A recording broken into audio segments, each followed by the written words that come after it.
Hi everyone, my name is Camila Garcia, and today I'll be discussing my second essay, which was based on Aretha Franklin. So throughout my presentation, I'll be covering the following topics. I'm going to be giving a little background on who she was and how she rose to fame. And in the second part of my presentation, I'll be discussing her contributions to society. This includes her contribution to political movements such as the Civil Rights Movement and gender equality. Moving on, we will now look at part one, Aretha Franklin's background. Being the daughter of a preacher and a gospel singer, Franklin began her music career when she started singing for her father's congregation. By singing in the congregation, she affiliated herself with gospel music, which later allowed for her transition into the soul genre. The image on this slide is Reverend C.L. Franklin, which is her father, and her gospel singing mother, Barbara Franklin, and then in the middle we have Aretha Franklin. After becoming well known in her community, she decided to find a record deal that she could sign with. However, this did not come easily to her. Her first record deal was with a small label company, but she was still able to release her first album, Songs of Faith, which is pictured on the slide. When she released her first album, she was still not getting the recognition that she wanted and honestly deserved, so she decided to move to New York, where maybe she could find that. When she made this decision, she signed her first big music contract, which was with Atlantic Records, which can be seen here. After that, the rest was history. She released big-time hits such as Respect, Natural Woman, and I Say a Little Prayer. These are hits that a lot of people know today. And even during her later years, when her career began to decline, she was still experiencing success. And this could be seen especially when she was admitted to the Rock and Roll Hall of Fame, which was a very historic moment for her because she was the first woman to ever be admitted. And on this slide, we can see the exhibit they dedicated to her. So in the center, we have popular outfits that she wore during her performances, and on the far right, we have some of the first records that she ever released.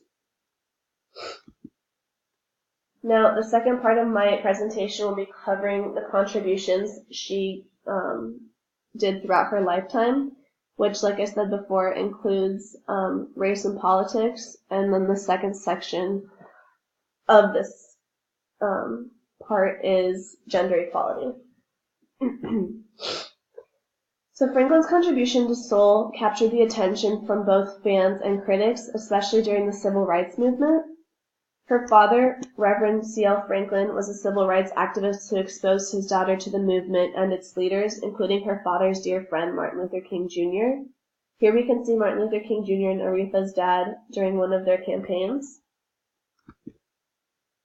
During the 1960s, Aretha worked closely with Dr. King and her father, accompanying them to key fundraising events.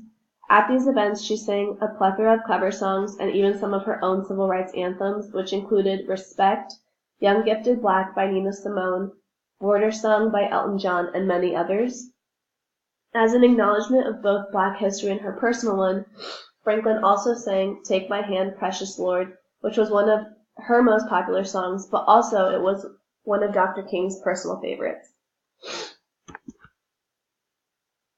As the civil rights movement progressed, she became more and more involved. Reverend Jesse Jackson, who is seen here, remembers when Dr. King was alive and Franklin helped them on several occasions at their civil rights events by assisting them with keeping up with their payroll. She often helped them by performing for free and allowed them to use her home for these fundraising events. Due to all her involvement in the civil rights movement, Franklin became increasingly involved in political issues and publicly supported the Black Panthers and Martin Luther King Jr.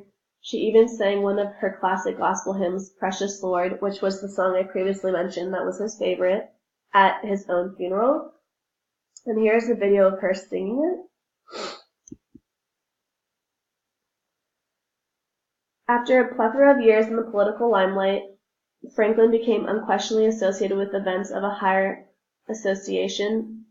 She was invited to sing at the inaugural events of Presidents Jimmy Carter, Bill Clinton, and most recently Barack Obama. And here's a video of her singing My Country 'Tis of Thee at Obama's inauguration.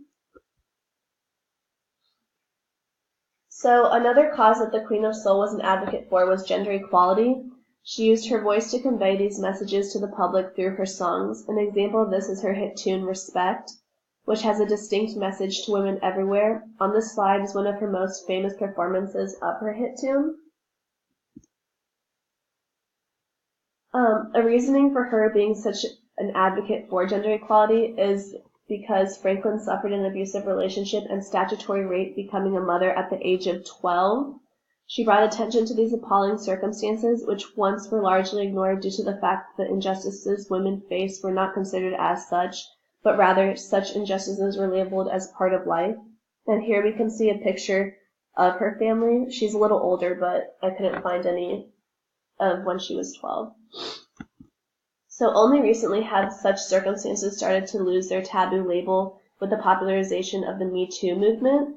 Another celebrity that went through something similar was Oprah Winfrey, and she's also an advocate for this movement. And I know Oprah became a mother at a very young age as well, so even though Oprah isn't a singer, she helps people who went through things like this with her talk show and with her advice, while Aretha uses her voice in her songs. Franklin provided anthems of strength and resilience in more subtle terms to help out individuals that have experienced this before. Although her hit song Respect is viewed as a civil rights movement song, it can also be seen as a gender equality anthem. Initially sung by Otis Redding, Franklin took this song and made it her own by adjusting some of the lyrics in the original, which had lyrics such as, "What you want, honey, you got it," which, to ensure a message to encourage black female autonomy and confidence, Franklin changed to "Baby, I got it." And in this slide is a mashup of Otis Redding's version compared to Aretha's version. Overall, Aretha Franklin is not only seen as the Queen of Soul with plentiful achievements, but she is also viewed as an advocate for key political issues in American history. Not because she wanted to be, but because blackness became a political issue. Since the 1960s, she has been a role model for all African Americans, and she is an example of how music serves several purposes.